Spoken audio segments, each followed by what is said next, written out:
একটা খুব healthy and tasty সাবুদানার recipe আপনাদের সঙ্গে শেয়ার করি। সের জন্য একটু দুধ নিয়ে দুধটাকে ফুটিয়ে নেব। আর আগের থেকে আমি সকালবেলায় উঠে 2 চামচ মতন সাবু ভিজিয়ে রেখেছিলাম। সেই 2 চামচ মতন সাবু দুধটা ফুটে উঠলে সেটাতে দিয়ে দিলাম। এবার একটু ভালো করে এটা জাল হবে। জাল হতে থাকার পর আমি এটার মধ্যে একটা তেজপাতা দিয়ে দেবো। এটাতে কিন্তু ফ্লেভারটা খুব ভালো আসে। আপনারা চাইলে এলাচও দিতে পারেন, এলাচ গুঁড়ো করে।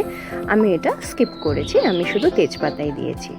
তারপর আমি এখানে একটু কিশমিশ, খেজুর, কাজু, আলমন্ডস এটাকে জলে ভিজিয়ে রেখে বেশ কিছুক্ষণ তারপর ওটাকে পেস্ট করে নিয়েছিলাম।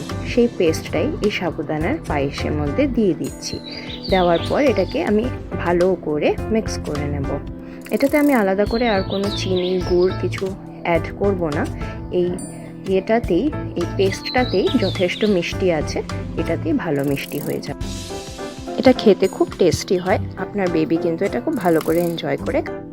এটা কিন্তু খুব হাই প্রোটিন আর একটা খুব সুস্বাদু একটা রেসিপি। আপনারা এটা আপনার বেবিকে ব্রেকফাস্টেও দিতে পারেন কিংবা ইভিনিং স্ন্যাক্সেও দিতে পারেন। আজকের মতন চলি, আবার শিগগিরই দেখা হবে আরেকটা নতুন ব্লগে। টাটা।